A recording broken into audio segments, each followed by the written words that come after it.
নমস্কার, আমি সুচরিতা। আজকে আবার নতুন একটা ভিডিও নিয়ে আপনাদের সামনে এসে হাজির হয়েছি। আশা করছি আপনারা সবাই খুব ভালো আছেন। আমিও খুব ভালো আছি।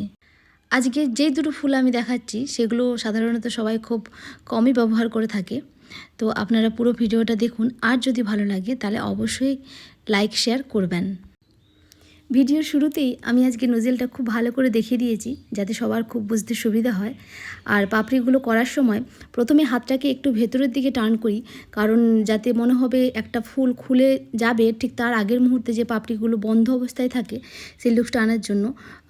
তোমরা ভালো করে আমার ভিডিওটা দেখলে বুঝতেই পারবে যে আমি কিছুক্ষণ পর হাতটাকে বাইরের দিকে টার্ন করছিলাম, যাতে মনে হয় যে ফুলটা ফুটে আছে বাইরের দিকের পাপড়িগুলো। তো এইভাবে আমি ফুলটাকে পুরো লুকসটা দিয়েছিলাম। এই নোজেলটা সবাই খুব কম ব্যবহার করে।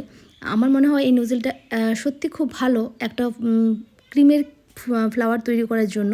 তোমরা বাড়িতে অবশ্যই ট্রাই করো আর আমাকে জানিও যে তোমাদের কেমন হয়েছে। তোমরা যেভাবে আমাকে আগের এই নোজেলের ভিডিওতে ভালোবাসা দিয়েছো, একদিনে প্রায় 20,000-এর বেশি ভিউজ যেটা হয়েছে। তো আমি সত্যি এক্সট্রিমলি ওভারওয়েলমড যে আমি এত ভালোবাসা পাচ্ছি সবার থেকে। আশা রাখছি এই ভিডিওতেও আমি ঠিক সমানভাবে ভালোবাসা পাবো সবার থেকে। ফুলটা আমি কমপ্লিট করে ফেললাম আর খুব সুন্দর আমি এটা তুলতেও পারলাম। এরপর আমি কি করব, ফুলের পাতা, তার জন্য কিন্তু আমি এই নোজেলটাই ব্যবহার করছি। আমি নোজেল চেঞ্জ করিনি, একদম সেম নোজেল, যে নোজেল আমি ফ্লাওয়ার করেছি ঠিক সেই নোজেলেই আমি কিন্তু পাতাটা করেছি। তোমরা দেখলে বুঝতেই পারবে যে ফুল এবং পাতার যে ধরনটা খানিকটা একই রকম। আজকের ভিডিওতে আমি দুটো ফুল তৈরি করে দেখাচ্ছি, তার মধ্যে প্রথমেরটা আমি কমপ্লিট করে ফেলেছি। এটাকে আরও একটু ভালো লুকস দেওয়ার জন্য আমি এর উপর একটু ওয়াটার ড্রপ করার চেষ্টা করেছি। দেখো ফুলটা কত সুন্দর দেখতে লাগছে। তোমাদেরও যদি ভালো লাগে আমাকে অবশ্যই কমেন্ট করে জানাবে। আর ওয়াটার ড্রপ করার জন্য আমি নিয়েছি নিউট্রাল গ্লেজ। সেটা কিছুই না, একটা গ্লেজ কিনতে পাওয়া যায়, সেটাকে তোমরা খানিকক্ষণ যদি ভালো করে বিট করে একটা পাইপিং ব্যাগের মুখে নিয়ে নাও, আর সেটাকে একটু ছোট ছোট জলের যে ফোঁটার আকার হয় সেরকম যদি আমরা ফুলের মধ্যে দিয়ে দিই তাহলে একদম ফুলটা দারুণ সুন্দর দেখতে লাগে। তোমরা দেখলেই বুঝতে পারবে যে ফুলটা সত্যি অতুলনীয় দেখতে লাগছিল। এরপরে আসছি নেক্সট যে ফ্লাওয়ারটা, যেটা খুব ডিমান্ডিং। এই ফ্লাওয়ারটা করার জন্য আমরা যেই নোজেলগুলো দিয়ে গোলাপ ফুল বানাই ঠিক সেই নোজেলটা যদি নিয়ে নিই তাহলে কিন্তু আমরা এই ফ্লাওয়ারটা করতে পারবো। আর বলে রাখি, এই যে আমরা নোজেলটা দিয়ে দিলাম এবং ক্রিমটাও দিয়েছি ভেতরে সাদা, বাইরে আমি এক সাইডের দিক করে একটু হলুদ রং লাগিয়ে দিচ্ছি যাতে মনে হয় যে কোথাও একটু ফুলটার চারিপাশে একটু হলুদ আভা থাকে।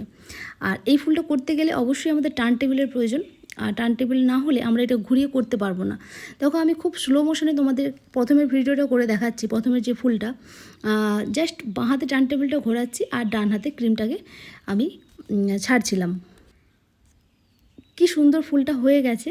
আর তোমরা এই জিনিসটাই বারবার রিপিটেডলি বাড়িতে প্র্যাকটিস করবে, দেখবে তোমাদের খুব সুন্দর এরকম একটা ফুল তৈরি হয়ে যাবে। আমি এই একই ফুল 2-3 বার তোমাদের সামনে করে দেখিয়েছি যাতে তোমরা বুঝতে পারো আমি কীভাবে আমার হ্যান্ডটাকে মুভ করছি, টার্ন টেবিলটাকে মুভ করছি। আর সব কিছুই তোমাদের ভালো করে শেখার জন্যই আমি এই ভিডিওটার জন্য এত পরিশ্রম করছি। আর সবথেকে বড় ব্যাপার, আমি তোমাদের থেকে ভীষণ ভালোবাসা পাচ্ছি। থ্যাংক ইউ সো মাচ, তোমরা আমাকে এত ভালোবাসা দাও।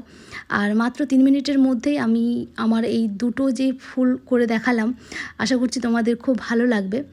প্লিজ কমেন্ট করে একটু জানিও আমাকে কেমন লাগলো, আর পারলে শেয়ার করো। Thank you so much.